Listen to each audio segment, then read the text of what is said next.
अस्सलाम वालेकुम dear students, I am your instructor doctor Sadid Ehsan. आपको लाइन फोर्सेस एकेडमी में खुशामदीद कहता हूं। सो डियर स्टूडेंट्स, आज के इस वीडियो के अंदर हम आर्मी मेडिकल कॉलेज को डिस्कस करेंगे। आर्मी मेडिकल कॉलेज के जो मोस्ट रिपीटेड क्वेश्चंस है फिजिक्स, केमिस्ट्री, बायोलॉजी और इंग्लिश के लास्ट ईयर के मोस्ट रिपीटेड क्वेश्चंस जो है तो उसको डिस्कस करेंगे।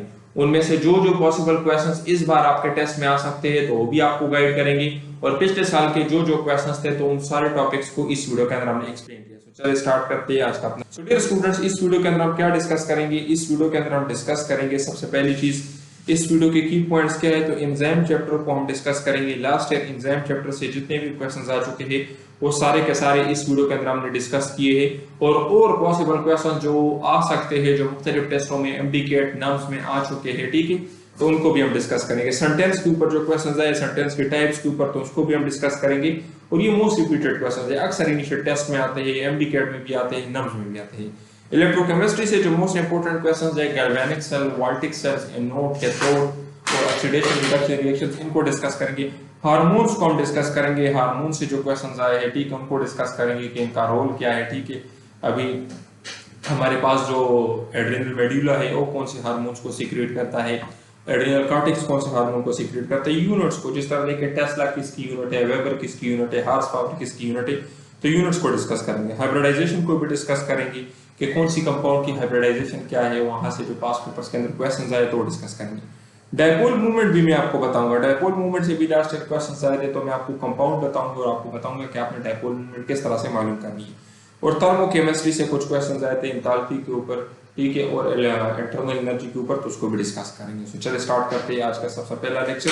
स्टूडियो स्टूडेंट, मैं आपको अपना इंट्रोडक्शन बताता जाऊं। मेरा नाम डॉक्टर सदीद एहसन है और मैं आर्मी मेडिकल कॉलेज से क्वालिफाइड हूं। मैं पिछले 7 साल से स्टूडेंट्स को तैयारी करवा रहा हूं, एम कैडेट की, आर्मी मेडिकल कॉलेज की, एएफएनएस की। तो आप बेहतर जानते हैं कि हम खुद ये सारे टेस्ट क्लियर कर चुके हैं, खुद इन तमाम स्टेप से गुजरे हुए हैं। तो जो तैयारी मैं आपको करवाऊंगा उससे अच्छी तैयारी आपको कोई नहीं करवा सकता। आप ये डेमो लेक्चर्स मेरा चेक कर सकते हैं। ये जो मैं लेक्चर ले रहा हूँ ये भी डेमो लेक्चर है। बाकी भी यूट्यूब चैनल के ऊपर आपको डेमो लेक्चर्स भी मिल जाएंगे, और डेमो नोट्स के लिए भी आप मैसेज कर सकते हैं। अगर आपको पसंद आ जाए तो उसके बाद आप बाय कर लें। अक्सर यूट्यूब पर हमने लोग देखे हुए जो स्टूडेंट्स को गलत बयानी करते हैं कि हमारे पास नोट्स अवेलेबल है और आप 4000 दे दे, 3000 दे दे, डेली बेसिस पर मेरे पास शिकायत आती है कि सर वहां पर हमने उनको पैसे दिए लेकिन उन्होंने हमें कोई फजूल सी पीडीएफ भेजी, ना भी उनकी हमें समझ आ रही, ना हमें वो गाइड करे, और जब हम क्वेश्चन पूछे तो उनको नहीं आता। तो आप लोगों ने उन लोगों की चक्कर में, कम पैसों की चक्कर में अपना टाइम ज़ाया नहीं करना। हमेशा उस बंदे से तैयारी करनी है जो खुद स्पेशलिस्ट हो, जो खुद उस फील्ड को क्वालिफाइड हो, जिसको पता हो कि क्या आएगा, किस तरह से आएगा, कैसे प्रिपेयर होना है, क्योंकि यहाँ पर आपका मुकाबला टाइम के साथ है। तो आपने कम टाइम में तैयारी करनी है, बेहतरीन, ठीक है। स्टूडेंट्स, रजिस्ट्रेशन से रिलेटेड मैं आपको एक इंपॉर्टेंट चीज बता दूं कि देखिए रजिस्ट्रेशन के अंदर 23 लास्ट डेट है, ठीक है। तो अभी आप लोग रजिस्ट्रेशन अपनी ऑलमोस्ट 1-2 दिन में अपनी रजिस्ट्रेशन कंप्लीट कर ली। रजिस्ट्रेशन आप लोग इस तरह के सेंटर में करें जहां पर आपको लगे कि मेरिट कम है और वहां पर आपकी सिलेक्शन के चांसेस ज्यादा हो, ठीक है। ये रैंडम आप लोगों ने रजिस्ट्रेशन नहीं करनी। अगर आप हमसे तैयारी करना चाहते हो तो हम आपको सेंटर बता देंगे कि आपने कौन से सेंटर पर अप्लाई करना, ठीक है। इसके अलावा अगर आप किसी भी सेंटर में रजिस्ट्रेशन कर लेते तो आप उसी सेंटर के हिसाब से तैयारी करें, ठीक है। सेंटर के हिसाब से तैयारी करें, क्योंकि देखिए हर सेंटर के अंदर कुछ स्पेसिफिक चीजें रिपीट होती है, कुछ स्पेसिफिक क्वेश्चंस आते हैं। तो ये नहीं कि आपको पता ही नहीं है कि ये जो मैं पढ़ रहा हूँ ये मेरे टेस्ट के अंदर आएगा या नहीं आएगा। तो आप अपने सेंटर के हिसाब से स्पेसिफिक तैयारी करें।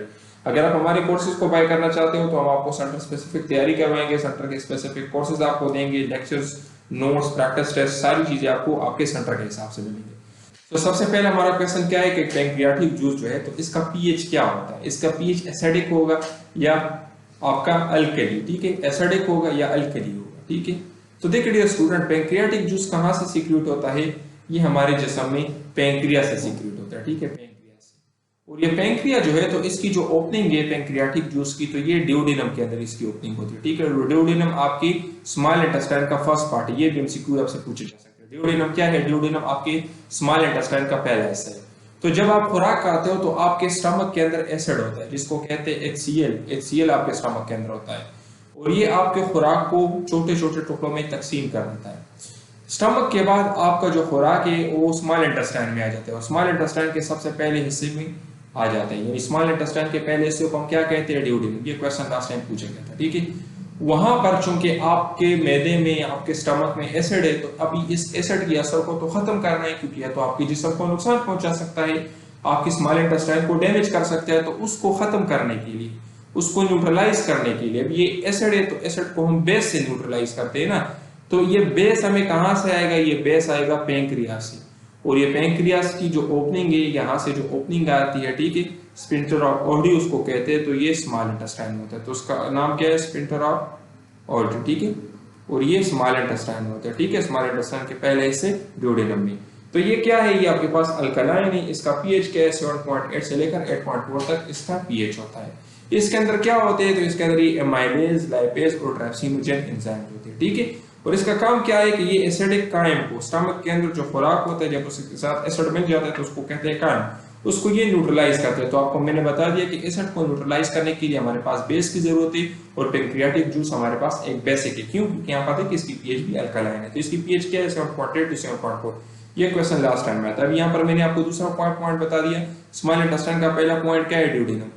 पेंक्रियाटिक ओपनिंग क्या है, स्फिंक्टर ऑफ ऑडी के थ्रू ये ओपनिंग होती है, ठीक है, एक स्फिंक्टर है जो उसको कंट्रोल करता है। इसके अंदर ये एमाइलेज एंजाइम होते हैं, लाइपेज एंजाइम होते हैं, ट्राइप्सिनोजेन, ये भी क्वेश्चन आपसे पूछे जा सकते हैं। ट्राइप्सिनोजेन जो है तो ये इनएक्टिव एंजाइम है, ठीक है। कौन सा एंजाइम है, इनएक्टिव, ये एक्टिव नहीं है। इनएक्टिव एंजाइम को हम क्या कहते हैं, ज़ाइमोजेन भी कहते हैं, ठीक है। ये भी एमसीक्यू लास्ट टाइम पूछा गया था। तो देखिए यहाँ पर मैंने क्या बता दिया है कि पेंक्रियाटिक एंजाइम जो है तो ये इनएक्टिव फॉर्म में होते हैं। क्यों? क्योंकि अगर ये एंजाइम पेंक्रिया के अंदर एक्टिव फॉर्म में पड़े होते तो ये तो पेंक्रिया को खराब कर देते, तो पेंक्रिया को तो हमने खराब नहीं करना ना, तो वहां पर ये इनएक्टिव होते हैं, वहां पर ये अपना काम नहीं करते। जैसे ये बॉडी के अंदर आ जाते हैं तो वहां पर ये एक्टिव हो जाते हैं और वहां पर ये अपना असर स्टार्ट कर देते हैं, ठीक है। तो पेंक्रियाटिक एंजाइम जो है, पेंक्रियाटिक एंजाइम इनएक्टिव होते हैं जब ये पेंक्रिया में पड़े होते हैं। यहाँ पर जब ये पड़े हैं तो ये इनएक्टिव है, यहाँ पर जब ये स्मॉल इंटेस्टाइन में आ जाएंगे तब ये एक्टिव हो जाएंगे। अभी किस तरह एक्टिव होंगे, कुछ HCl की वजह से एक्टिव हो जाते हैं, और ट्राइप्सिनोजेन जो है तो ये एंटीरोकाइनेज की वजह से एक्टिव हो जाता है। और ये एंटीरोकाइनेज कहां से सीक्रेट होता है, तो ये एंटीरोकाइनेज को हम एंटीरोपेप्टाइडेज भी कहते हैं। ये 2023 में ये क्वेश्चन आया था कि एंटीरोकाइनेज को दूसरा नाम क्या कहते हैं, तो एंटीरोपेप्टाइडेज। और ये कहां से सीक्रेट होता है, ये स्मॉल इंटेस्टाइन के म्यूकोजा से, म्यूकोजा इसका सुपरफिशियल लेयर होता है, वहां से ये सीक्रेट होता है, ड्यूडेनम। और ड्यूडेनम का मैंने आपको बता दिया कि ये फर्स्ट पार्ट है, और ये 2021 में ये क्वेश्चन आया था कि first part of small intestine क्या है, first part of small intestine, तो ये है ड्यूडेनम। तो यहाँ से आपके कितने एमसीक्यू हो गए, सबसे पहला क्वेश्चन, पेंक्रियाटिक जूस जो है तो ये अल्कलाइन होता है, इसका पीएच 7.8 से लेकर 7.4 तक है। इसके अंदर ट्राइप्सिनोजेन है, ट्राइप्सिनोजेन इनएक्टिव है, इसको दूसरा नाम क्या है, एंटीरोपेप्टाइडेज है। इसको एक्टिव करने के लिए एंटीरोकाइनेज एंजाइम चाहिए होता है, ठीक है, और एंटीरोकाइनेज स्मॉल इंटेस्टाइन सीक्रेट करता है, ठीक है। और ये क्यों इनएक्टिव फॉर्म में होते हैं, टू अवॉइड डैमेज, क्योंकि हमने पेंक्रिया को खराब नहीं करना, सेल्फ डाइजेशन उसकी नहीं करनी, ठीक है, ये हो गया। और इसका काम क्या है, ये एसिडिक कायम को न्यूट्रलाइज करता है। ये सारे क्वेश्चन आपसे पूछे जा सकते हैं। तो देखिए नेक्स्ट हमारा क्वेश्चन क्या है, ज़ाइमोजेन। ये वाला क्वेश्चन 2022 में पूछा गया था कि इनएक्टिव एंजाइम को क्या कहते हैं, तो इनएक्टिव एंजाइम को कहते हैं ज़ाइमोजेन, ठीक है। ज़ाइमोजेन इनएक्टिव एंजाइम को कहते हैं। पेप्सिनोजेन जो है तो ये हमारे पास देखिए जिसके आखिर में ये जेन आता है ना, पेप्सिनोजेन, ट्राइप्सिनोजेन, जेन, तो ये सारे इनएक्टिव है, ठीक है। और ये प्रोथ्रोम्बिन जो है, प्रोथ्रोम्बिन तो ये क्लॉटिंग करता है, ठीक है। जब आपके कोई जिस्म में जख्म आ जाता है ना, तो वो जख्म थोड़ी देर बाद ऑटोमेटिकली, जब आप कहीं से आपके जख्म लग जाती है तो थोड़ी देर बाद वो ब्लड ऑटोमेटिकली स्टॉप हो जाती है। क्यों? वो प्रोथ्रोम्बिन और थ्रोम्बिन की वजह से, ठीक है। तो ये क्लॉटिंग करते हैं, ब्लड को जमाता है। तो देखिए पेप्सिनोजेन का जो एक्टिव फॉर्म है वो क्या है, पेप्सिन। और ये कौन एक्टिवेट करते हैं, HCl। तो ये आप अपने साथ याद रख लें, ये क्वेश्चन भी पूछा गया है काफी मरतबा, MDCAT में भी पूछा गया है और ये नब्ज में भी पूछा गया है, ठीक है। तो पेप्सिन को कौन एक्टिवेट करता है, ये HCl। ट्राइप्सिनोजेन को कौन एक्टिवेट करते हैं, एंटीरोकाइनेज, और उसका दूसरा नाम क्या है, एंटीरोपेप्टाइडेज। और ये कहां से सीक्रेट होता है, स्मॉल इंटेस्टाइन से। ये काइमोट्राइप्सिनोजेन को कौन से एक्टिवेट करते हैं, तो ये ट्राइप्सिन एक्टिवेट करते हैं। और ये भी क्वेश्चन 2023 में पूछा गया, ठीक है, कि काइमोट्राइप्सिनोजेन को कौन एक्टिवेट करता है। प्रोथ्रोम्बिन किस में एक्टिवेट होता है, ये थ्रोम्बिन में, और इसको फैक्टर 10 एक्टिवेट करता है। बस ये याद। वर्बल नॉन वर्बल के टोटल 300 क्वेश्चंस होंगे, और इस तरह YouTube पर मैं डेमो लेक्चर्स अपलोड कर चुका हूं। इसी तरीके से हमारे तमाम क्वेश्चंस के साथ शॉर्टकट ट्रिक्स लिखी, और उन ट्रिक्स की मदद से आप क्वेश्चंस कम टाइम में सॉल्व कर सकते हो। और इन 300 क्वेश्चन से 100% आपको वर्बल नॉन वर्बल के कोई एक भी क्वेश्चन ऐसा नहीं होगा जो पैर से आ जाए। इसके अलावा हम आपको कंप्लीट एकेडमिक के नोट्स भी देंगे, और ये सिलेक्टेड नोट्स होंगे। जो सेंटर हम आपको बताएंगे उसी सेंटर के हिसाब से आपको तैयारी करवाएंगे, और टेस्ट से एक दिन पहले सिलेक्टेड एमसीक्यूज भी देंगे। टीचर सपोर्ट भी मिलेगा जो आपको गाइड करेगा अगर किसी चीज की समझ नहीं। इन नोट्स की जो फीस है 5500 फी है।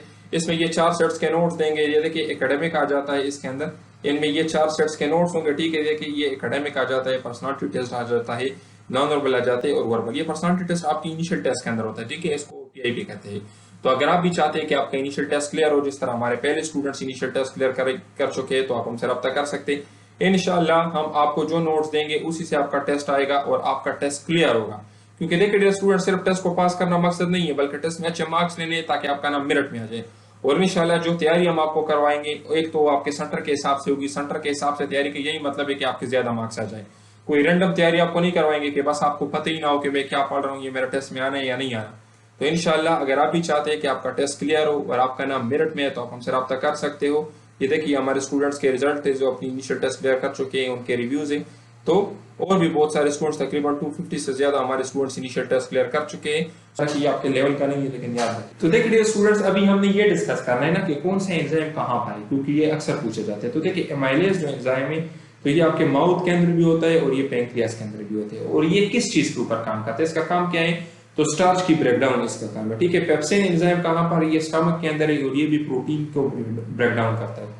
ट्राइप्सिन कहाँ पर है, तो ट्राइप्सिन स्मॉल इंटेस्टाइन के अंदर, ये प्रोटीन को डाइजेस्ट करता है। लैपेज एंजाइम कहाँ पर है, तो ये पैंक्रियास के अंदर होता है और ये लिपिड को ब्रेक डाउन करता है। माल्टेज एंजाइम कहाँ पर, ये इंटेस्टाइनल वॉल के अंदर है। ये क्वेश्चन 2022 में पूछा गया था कि माल्टेज एंजाइम कहाँ पर है और ये माल्टोज को करता है। ठीक है, और ये इसके पीएच भी दिए है। ठीक है, पीएच तो खैर अभी तक पूछ नहीं गए, लेकिन आपसे पूछे जा सकते हैं एमाइलेज और पेप्सिन के, आप याद कर लें। ठीक है, तो ये इसके साइट आपसे पूछे जा सकते हैं कि कौन सा एंजाइम कहाँ पर है। पेप्सिन देखिए ये इंपॉर्टेंट है और माल्टेज एंजाइम इंपॉर्टेंट है। ठीक है, अभी देखिए नेक्स्ट आपके क्वेश्चंस क्या है कि which enzyme is secreted in active form। तो देखिए मैंने आपको बता दिया कि पेप्सिनोजेन, ट्राइप्सिनोजेन, कैमोट्राइप्सिनोजेन, ये सारे जिनके आखिर में जेन आ रहा है, तो ये इनएक्टिव फॉर्म में सीक्रेट होते हैं। उनको फिर सीक्रेट करने के लिए, इनको फिर एक्टिवेट करने के लिए हमें डिफरेंट कंपाउंड चाहिए होते हैं। जिस तरह देखिए इसको एक्टिवेट करने के लिए HCl चाहिए, इसको एक्टिवेट करने के लिए एंटीरोपेप्टाइडेज चाहिए और इसको एक्टिवेट करने के लिए ट्राइप्सिन चाहिए। ठीक है, तो ये डिफरेंट कंपाउंड्स है जो इसको एक्टिवेट करते हैं। ठीक है, ये देखिए मैंने आपको बता दिए।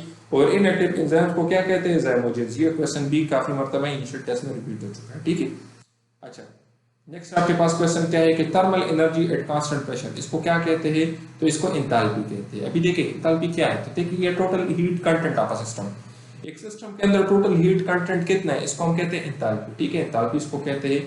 अभी इंटरनल एनर्जी क्या है, कि इंटरनल एनर्जी एक बॉडी की टोटल एनर्जी होती है। अभी उसके अंदर heat energy, motion energy, rotation energy, सारी एनर्जीज आ जाती है। तो अभी देखिए हमारे पास एंथैल्पी की डेफिनेशन क्या हो गई, internal energy plus pressure into work. ठीक है, अभी देखिए यहाँ पर हमने क्या किया, प्रेशर को हमने कांस्टेंट रखा हुआ था। प्रेशर को कांस्टेंट रखा हुआ तो ये हमारे पास कैंसिल हो जाएगा।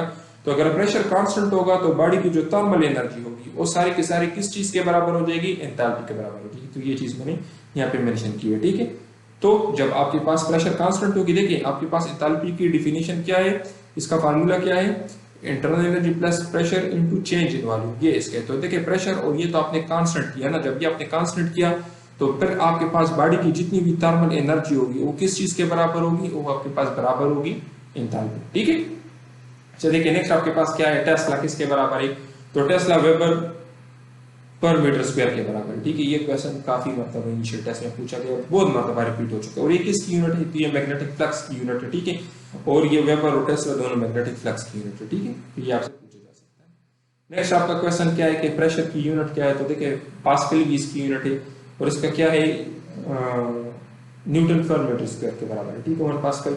एटीएम भी इसका है और ये 10 13 25 पास्कल के बराबर। ये वाला क्वेश्चन 2021 में पूछा गया। ठीक है, कि एटीएम और पास्कल का क्या रिलेशन है। ठीक है, इसी तरीके से ये प्रेशर का फार्मूला क्या है, फोर्स पर यूनिट एरिया। ठीक है, अच्छा नेक्स्ट आपका देखिए स्टूडेंट, अभी मैंने आपको थोड़ा मोटिवेट करना है। मोटिवेशन आप लोगों के लिए बहुत जरूरी है, क्योंकि देखिए अक्सर स्टूडेंट्स पढ़ते हैं, बहुत सारे बुक्स देखते हैं, बहुत सारे यूट्यूब के ऊपर लगे होते हैं, लेकिन उनको समझ में नहीं आ रहा होता कि हम क्या करें, हम पास हो जाएंगे या नहीं। तो देखिए मैं आपको अपनी स्टोरी बताता हूँ। अल्हम्दुलिल्लाह आई एम अ डॉक्टर। ठीक है, और आर्मी मेडिकल कॉलेज से क्वालिफाइड हूँ और इस यंग एज में मैं बहुत सारे पैसे कमा रहा हूँ। अगर मैं ये टीचिंग साइड छोड़ भी दूँ ना, तो डॉक्टरी के अंदर बहुत सारा पैसा है। लेकिन ये जो डॉक्टर मैं यहाँ पे आपको टीचिंग करवा रहा हूँ, तो मैं अपने शौक से करवा रहा हूँ। तो इससे कई ज्यादा पैसा जो टाइम मैं यहाँ पे दे रहा हूँ, इससे कई ज्यादा पैसा डॉक्टरी के अंदर, लेकिन वो मैंने छोड़ी हुई जस्ट आप लोगों को पढ़ाने के लिए। अभी देखिए मैं आपको अपनी स्टोरी बताता हूँ। मैंने एमडीकेट के 2 अटेम्प्ट दिए। ठीक है, एमडीकेट के मैंने 2 अटेम्प्ट दिए। पहले अटेम्प्ट में मैं बुरी तरह से नाकाम हुआ था, मैं फेल हुआ था पहले अटेम्प्ट में। लेकिन जैसे ही मैं पहले अटेम्प्ट के अंदर फेल हुआ, उसके बाद मैंने दिसंबर से, अभी भी मुझे याद है, तकरीबन उस टाइम हमारा अक्टूबर नवंबर में रिजल्ट आउट अनाउंस होता था। मैंने एक महीना रेस्ट किया, खुद को रिलैक्स किया। फिर मैंने कहा भी मैंने करना क्या है, तो मैंने अपने साथ ये फैसला किया कि मैंने हर हाल डॉक्टर बनना है, हर हाल मैंने डॉक्टर बनना है। फिर मैंने दिसंबर से स्टार्ट किया और दिसंबर से लेकर तकरीबन उस टाइम हमारा जो टेस्ट था तो अक्टूबर में होता है, दिसंबर से लेकर अक्टूबर तक मैंने नॉन स्टॉप मेहनत की। इतनी मेहनत की कि इसमें सिर्फ और सिर्फ मैं नमाज के लिए टाइम निकालता था। उसके अलावा मैं ना कहीं पे फंक्शन के लिए गया हूँ, ना कभी शादी पे गया हूँ, ना कभी दोस्तों के साथ बाहर गया हूँ। तो देखिए ये दिसंबर से लेकर अक्टूबर तक ये मैंने इतनी मेहनत की, सारे मैंने अपने नोट्स बनाए, सारे मैंने लेके सेल्फ स्टडी की, सेल्फ स्टडी मैंने की सारी की सारी, ठीक है। अपने नोट्स बनाए, यूट्यूब से हेल्प ली, बुक्स पढ़े, बहुत सारे पीडीएफ डाउनलोड किए। तो जैसे ही हमारा एमडीकेट का रिजल्ट हुआ तो अल्हम्दुलिल्लाह मैं केपीके में केएमयू के अंदर भी सेलेक्टेड था और मैं एएमसी के अंदर भी सिलेक्टेड था। मेरे पास दोनों सीट्स थी। आर्मी मेडिकल कॉलेज के अंदर भी मैं सिलेक्ट हुआ था और खैबर मेडिकल यूनिवर्सिटी, चूंकि मैं पेशावर से हूँ तो खैबर मेडिकल कॉलेज के अंदर भी, खैबर मेडिकल यूनिवर्सिटी के अंदर भी मेरी सिलेक्शन हुई थी। तो एक टाइम था जब मेरे पास हाथ में कुछ भी नहीं था सिवाय नाकामी के। और फिर उसके देखिए 1 साल बाद अक्टूबर में मेरे पास ये दोनों चीजें थी। क्यों? क्योंकि मैंने मेहनत की थी, मैं रोया नहीं था, मैंने खुद को कसूरवार नहीं ठहराया था और मैंने ये नहीं किया था कि मैं नहीं कर सकता। हर बंदा कहता है कि मैं नहीं कर सकता, लेकिन ये आप सब कर सकते हो। हमने इस तरह के स्टूडेंट्स को, मैं पिछले 7 साल से स्टूडेंट्स को टीचिंग कर रहा हूँ, इस तरह के स्टूडेंट्स, अभी मैं आपको मिसाल देता हूँ। लास्ट ईयर अपने एक स्टूडेंट है, वो अभी सिम्स में है, मुल्तान में, ठीक है। अल्हम्दुलिल्लाह कैप्टन डॉक्टर बन जाएगा।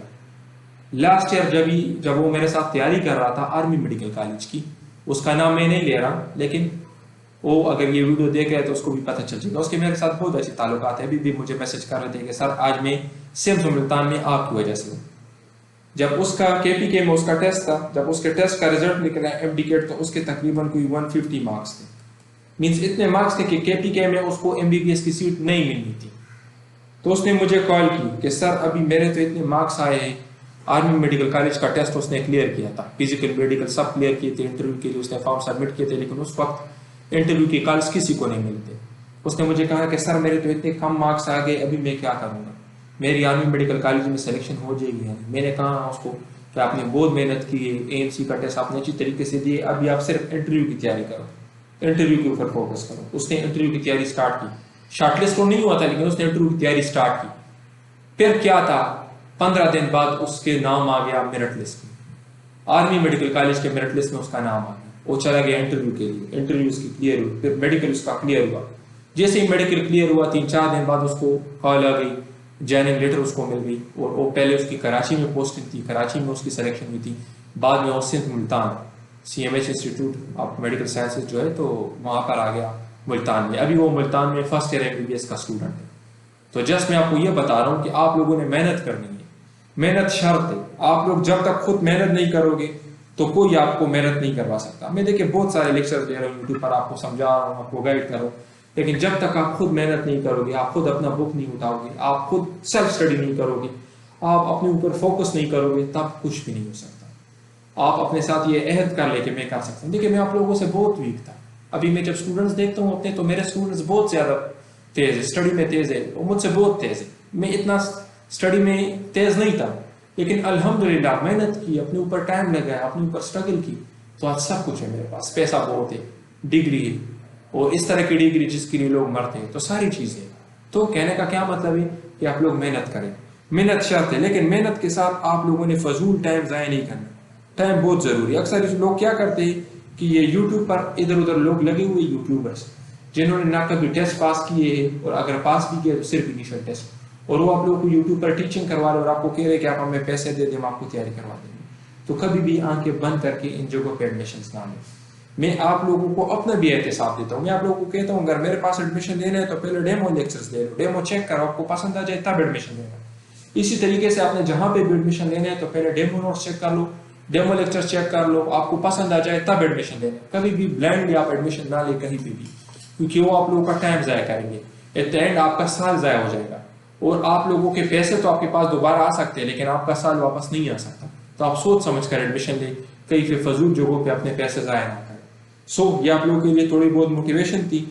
बाकी अपनी स्टडी के ऊपर फोकस करें। अभी स्टार्ट करते हैं अपना lecture. So dear student, at the end मैं आप लोगों को यहाँ पे देखना चाहता हूँ यहाँ पे देखना चाहता हूँ। और मैं चाहता हूँ कि आप लोग आर्मी ऑफिसर्स बनें, और हमें खुशी होगी जब हम आपको अपने साथ देखेंगे कि देखिए मेरे स्टूडेंट भी मेरे साथ मेरी जगह पे खड़े हुए हैं और मैंने अपने स्टूडेंट्स को पढ़ा लिया है और वो ऑफिसर्स बन गए, तो हमें खुशी होगी। So dear student, initial test में क्वेश्चन आया था कि कौन सी कैरेक्टरिस्टिक्स ग्लोबुलर प्रोटीन के अंदर नहीं होती। तो देखिए हमारे पास प्रोटीन्स के अगर हम नेचर के हिसाब से उनको डिवाइड करें तो हमारे पास दो तरह के प्रोटीन्स होते हैं, एक होते हैं फाइब्रस प्रोटीन्स और एक होते हैं ग्लोबुलर प्रोटीन। तो देखिए फाइब्रस प्रोटीन्स आपके पास थ्रेड्स की तरह होते हैं, ठीक है, थ्रेड्स की तरह मींस धागे की तरह आपके पास है। और जब अगर आप इन ग्लोबुलर प्रोटीन्स को देखें तो ये आपके पास स्फीयर की तरह है, गोल है, और ये बिल्कुल कॉम्पैक्ट स्ट्रक्चर है, इसका ना कॉम्पैक्ट स्ट्रक्चर है। तो ये दो तरह के प्रोटीन्स है, अभी हम इसको डिस्कस करेंगे और आपको बताएंगे कि कौन कौन से पॉसिबल एमसीक्यू इसके ऊपर आ सकते हैं। तो देखिए डियर स्टूडेंट, आपके पास है ग्लोबुलर प्रोटीन और फाइब्रस प्रोटीन। ये तो मैंने आपको दिखा दी, ये स्फेरिकल होते हैं और ये थ्रेड लाइक होते हैं। ग्लोबुलर प्रोटीन जो है तो ये वाटर के अंदर सॉल्युबल है, तो ये सॉल्युबिलिटी वाला एमसीक्यू जो है तो ये आया था 2023, ठीक है, सॉल्युबिलिटी वाला एमसीक्यू 2023 में आया था। और ये फाइब्रस प्रोटीन जो है तो ये इनसॉल्युबल है। ये क्या है, ये मेटाबॉलिक है, ये मेटाबॉलिक काम करते हैं, यानी एंजाइम और हार्मोन्स आपके पास ग्लोबुलर प्रोटीन, जबकि ये स्ट्रक्चर है, स्ट्रक्चर का मतलब है कि प्रोटेक्शन प्रोवाइड करती है। तो इस तरह देखिए आपके पास जो हेमोग्लोबिन है वो क्या है, ग्लोबुलर प्रोटीन। इसी तरीके से जो आपके पास इंसुलिन है, एल्बुमिन है, पेप्सिन है, तो ये सारे आपके पास ग्लोबुलर के अंदर है। तो ये एग्जांपल्स के ऊपर भी 2024 में क्वेश्चंस आ चुके हैं। अब यहाँ पर देखें मेन जो आपका एमसीक्यू है वो ये है, 2024 में ये वाला एमसीक्यू आया था कि कौन सी कैरेक्टरिस्टिक्स ग्लोबुलर प्रोटीन के अंदर नहीं होती। तो ग्लोबुलर प्रोटीन आपके पास क्रिस्टलाइजेशन इसके अंदर होती है, जबकि फाइब्रस प्रोटीन क्रिस्टलाइजेशन इसके अंदर नहीं होती। ये आपके पास सॉल्युबल इन वाटर होते हैं, जबकि ये सॉल्युबल इन वाटर नहीं होते। तो ये सारे होगा, ठीक है। अभी देखिए स्टूडेंट, नेक्स्ट हमारा क्वेश्चन क्या है कि जब हम केमिकल एनर्जी को इलेक्ट्रिक एनर्जी में कन्वर्ट करते हैं तो इसको क्या कहते हैं, तो इसको इलेक्ट्रोकेमिकल सेल या गैल्वेनिक सेल कहते हैं, ठीक है। इलेक्ट्रोकेमिस्ट्री का मेन है, ठीक है। इसको इलेक्ट्रोकेमिस्ट्री के अंदर हम क्या करते हैं, केमिकल एनर्जी को इलेक्ट्रिक एनर्जी में कन्वर्ट करते हैं, उसको स्टडी करते हैं। तो ये आपके पास इलेक्ट्रोकेमिकल सेल है, ठीक है। अभी इसके ऊपर कौन से इलेक्ट्रोकेमिस्ट्री से आपको कौन से इंपॉर्टेंट एमसीक्यू है जो इनिशियल टेस्ट में पूछे जा सकते हैं। तो वोल्टेक सेल क्या है, इसके अंदर स्पॉन्टेनियस रिएक्शन होता है, इसको बाहर से एनर्जी प्रोवाइड करने की जरूरत नहीं होती। इलेक्ट्रोलाइटिक सेल को हम बाहर से एनर्जी प्रोवाइड करती है। तो ये दोनों एमसीक्यू आ चुके हैं, ठीक है। जितने पॉइंट्स मैं आपको बता रहा हूँ ये सारे एमसीक्यू आ चुके हैं। इलेक्ट्रोकेमिकल सेल में आपके पास एनोड के ऊपर क्या होती है, ऑक्सीडेशन। एनोड आपके पास होता है नेगेटिवली चार्ज, ठीक है। और डायरेक्शन ऑफ इलेक्ट्रॉन कहां से फ्लो करते हैं, एनोड से कैथोड की तरफ, ठीक है। अभी देखें इलेक्ट्रोलाइटिक सेल में आपके पास एनोड होता है पॉजिटिवली चार्ज। तो ये दोनों क्वेश्चंस काफी मर्तबा पूछे गए हैं, नम्स के टेस्ट में भी पूछे गए, एमडीकेट में भी पूछे गए, एएफएनएस में भी पूछे गए और एएमसी में, ठीक है। अच्छा, एनोड डेनियल सेल में एनोड किस चीज से बना होता है, तो ये जिंक से बना होता है। और standard electrode potential of hydrogen ये कितना है, तो ये 0 वोल्ट, ठीक है। ये आपके पास एमसीक्यूज हो गए। अच्छा, double the reactors in a zero order reaction. अगर आपके पास एक जीरो ऑर्डर रिएक्शन है, zero order reaction, first order reaction, second order reaction, तीन तरह के रिएक्शंस होते हैं ना। अगर आप उसमें रिएक्टर्स को डबल करो तो देखिए स्टूडेंट्स, अगर आप जीरो ऑर्डर रिएक्शन में रिएक्टर्स को डबल करते हो, ट्रिपल करते हो, तो इसके ऊपर कोई असर नहीं होगा। क्यों? क्योंकि उसका तो इसके साथ कोई रिलेशन ही नहीं है, कंसंट्रेशन इंडिपेंडेंट है, तो रिमेन कांस्टेंट। क्यों? क्योंकि ये कंसंट्रेशन इंडिपेंडेंट है और ये क्वेश्चन तो 1000 मरतबा पूछे गए, ठीक है। तो ये आपके पास हो गया कंसंट्रेशन इंडिपेंडेंट। अभी देखिए ये तीनों तरह के रिएक्शन मैंने यहाँ पर दिए हुए हैं क्योंकि ये पूछी जा सकती है आपसे। तो देखिए अगर आप कंसंट्रेशन को इंक्रीज करोगे तो जीरो ऑर्डर के ऊपर कोई असर नहीं होगा। और फर्स्ट ऑर्डर रिएक्शन क्या है, लीनियर है, मींस अगर आप डबल करोगे तो फर्स्ट ऑर्डर रिएक्शन डबल होगा, अगर आप ट्रिपल करोगे तो फर्स्ट ऑर्डर रिएक्शन ट्रिपल होगा। अभी देखिए इसके साथ क्या रिलेशन है, तो स्क्वायर का रिलेशन है। तो अगर आप कंसंट्रेशन डबल करोगे तो second order reaction 4 time increase होगा, अगर आप ट्रिपल करोगे तो 9 टाइम इंक्रीज होगा, ठीक है। और अगर आप 4 टाइम करोगे कंसंट्रेशन, 4 टाइम इंक्रीज करोगे तो रेट ऑफ रिएक्शन आपके पास 16 टाइम इंक्रीज होगा। क्यों? क्योंकि आपने कंसंट्रेशन की स्क्वायर लेनी है। तो अगर आप 2 की स्क्वायर लोगे तो 4 आएगा, अगर आप 3 की स्क्वायर लोगे तो 9 आएगा, अगर आप 4 की स्क्वायर लोगे तो 16 आएगा। तो सेकंड ऑर्डर के ऊपर भी काफी सारे एमसीक्यू 2023 में और 2024 में पूछे गए हैं। वहां पर आपको रिएक्शन दिया जाता था कि अगर आप कंसंट्रेशन ट्रिपल करोगे तो सेकंड ऑर्डर रिएक्शन के ऊपर क्या असर होगा, ठीक है। तो ये आपके पास हो गया। अभी देखें इसकी जो हाफ लाइफ है वो कंसंट्रेशन के बराबर है और इसकी हाफ लाइफ कांस्टेंट है। तो ये भी क्वेश्चन पूछा गया है कि कौन से ऑर्डर की रिएक्शन की हाफ लाइफ जो है ये कांस्टेंट है, ठीक है। जब आप कंसंट्रेशन इंक्रीज करोगे तो हाफ लाइफ इंक्रीज होगी, जब आप कंसंट्रेशन इंक्रीज करोगे तो सेकंड ऑर्डर रिएक्शन की हाफ लाइफ जो है डिक्रीज होगी। तो ये भी आप याद रखें, ठीक है। तो इसकी जो यूनिट है फर्स्ट जीरो ऑर्डर रिएक्शन की यूनिट क्या है, मोल पर लीटर सेकंड, और ये पर सेकंड ये फर्स्ट ऑर्डर की है और लीटर पर मोल पर सेकंड, ये जो है आपके पास सेकंड ऑर्डर के, तो ये यूनिट जो है तो ये भी 2024 में काफी मरतबा पूछे गए। ठीक है, यूनिट्स इंपॉर्टेंट है, कांस्टेंट इंपॉर्टेंट है, हाफ लाइफ इंपॉर्टेंट है और इफेक्ट ऑफ अ कंसंट्रेशन ये इंपॉर्टेंट है। ठीक है, ये सारी चीजें आपसे पूछी जा सकती है।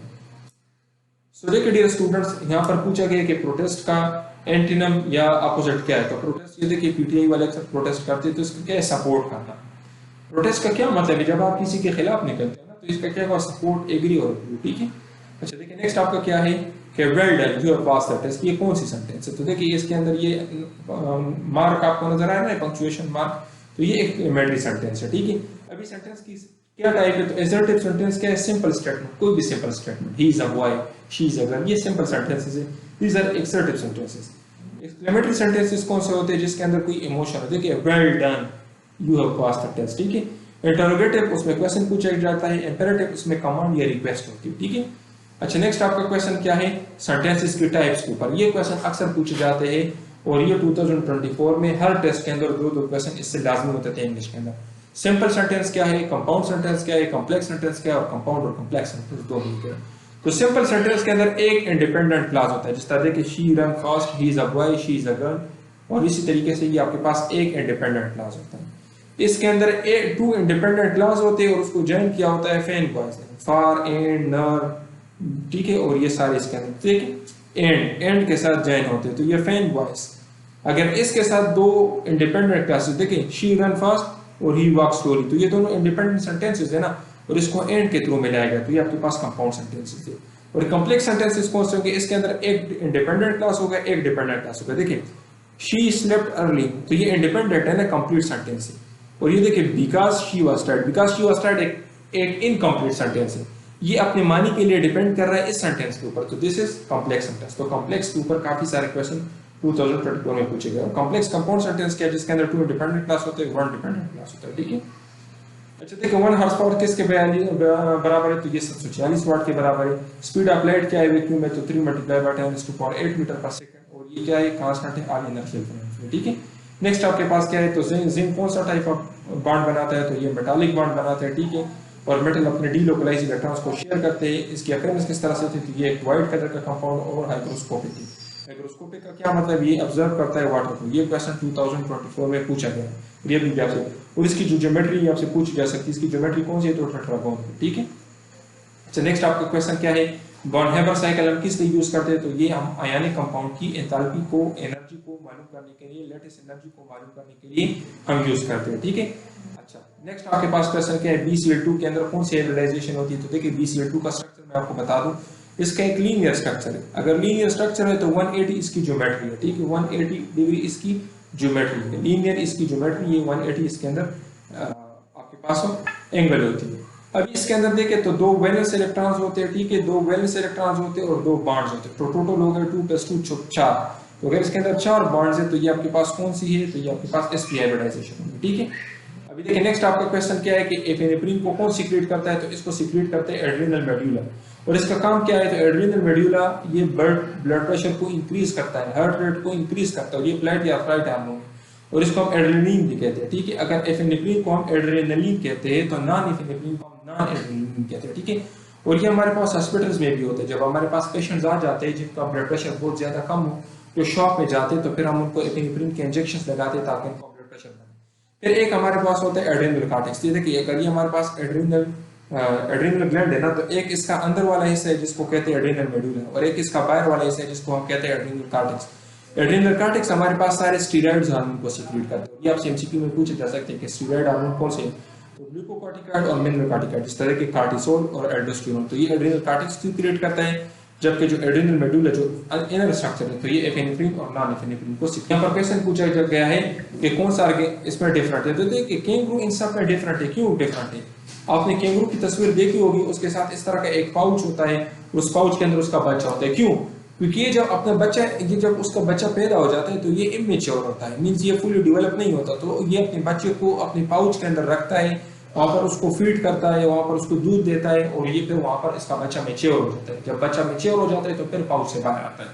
जबकि बाकी ज़ेब्रा जो है या बफेलो जो है, तो इसके जो बच्चे हैं तो मैच्योर ही दुनिया में आते हैं। ठीक है, अच्छा देखिए यहाँ पर अगर आप देखें तो इनमें से कौन सा डिफरेंट है, rust, stock, shirt, tie, pant. देखें अगर आप शर्ट को देखें, टाई को देखें, पैंट को देखें, तो सारी पहनने वाली चीजें और स्टॉक, अगर हम इन सब को देखें तो ये हमारे पास स्टॉक है, नहीं हमारे पास कपड़ों की स्टॉक है। और रस्म कहते हैं जंग को, तो जंग का तो कपड़ों के साथ कोई ताल्लुक नहीं है ना, तो इसलिए इन सबसे वर्बल नाउन वर्बल के टोटल 300 क्वेश्चंस होंगे। और जिस तरह YouTube पर मैं डेमो लेक्चर्स अपलोड कर चुका हूं, इसी तरीके से हमारे तमाम क्वेश्चंस के साथ शॉर्टकट ट्रिक्स लिखी और उन ट्रिक्स की मदद से आप क्वेश्चंस कम टाइम में सॉल्व कर सकते हो। और इन 300 क्वेश्चन से 100% आपको वर्बल नाउन वर्बल के कोई एक भी क्वेश्चन ऐसा नहीं होगा जो पास आ जाए। इसके अलावा हम आपको कंप्लीट एकेडमिक के नोट्स भी देंगे और ये सिलेक्टेड नोट्स होंगे। जो सेंटर हम आपको बताएंगे उसी सेंटर के हिसाब से आपको तैयारी करवाएंगे और टेस्ट से एक दिन पहले सिलेक्टेड एमसीक्यूज भी देंगे। टीचर सपोर्ट भी मिलेगा जो आपको गाइड करेगा अगर किसी चीज की समझ नहीं। इन नोट्स की जो फीस है 5500 फी है। इसमें ये 4 सेट्स के नोट्स देंगे। ये देखिए एकेडमिक आ जाता है इसके अंदर, इनमें ये 4 सेट्स के नोट्स होंगे, ठीक है। देखिए ये एकेडमिक आ जाता है, पर्सनालिटी टेस्ट आ जाता है, नॉन वर्बल आ जाते हैं और वर्बल। ये पर्सनालिटी टेस्ट आपकी इनिशियल टेस्ट के अंदर होता है, ठीक है, इसको ओपीआई भी कहते हैं। तो अगर आप भी चाहते हैं कि आपका इनिशियल टेस्ट क्लियर हो, जिस तरह हमारे पहले स्टूडेंट्स इनिशियल टेस्ट क्लियर कर चुके हैं, तो आप हमसे रब्ता कर सकते हैं। इंशाल्लाह हम आपको जो नोट्स देंगे उसी से आपका टेस्ट आएगा और आपका टेस्ट क्लियर होगा। क्योंकि देखिए डियर स्टूडेंट, सिर्फ टेस्ट को पास करना मकसद नहीं है, बल्कि टेस्ट में अच्छे मार्क्स लेने ताकि आपका नाम मेरिट में आ जाए। और इंशाल्लाह जो तैयारी हम आपको करवाएंगे, एक तो आपके सेंटर के हिसाब से होगी। सेंटर के हिसाब से तैयारी का यही मतलब है कि आपके ज्यादा मार्क्स आ जाए।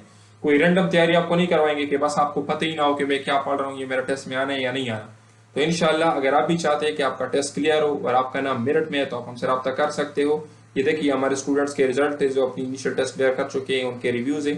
तो और भी बहुत सारे स्टूडेंट्स, तकरीबन 250 से ज्यादा हमारे स्टूडेंट्स इनिशियल टेस्ट क्लियर कर चुके हैं। सो अगर आप भी चाहते हैं कि आपका इनिशियल टेस्ट क्लियर हो, तो आप हमारे इस नंबर पर रब्ता करके हमें ज्वाइन कर सकते हैं। अस्सलाम।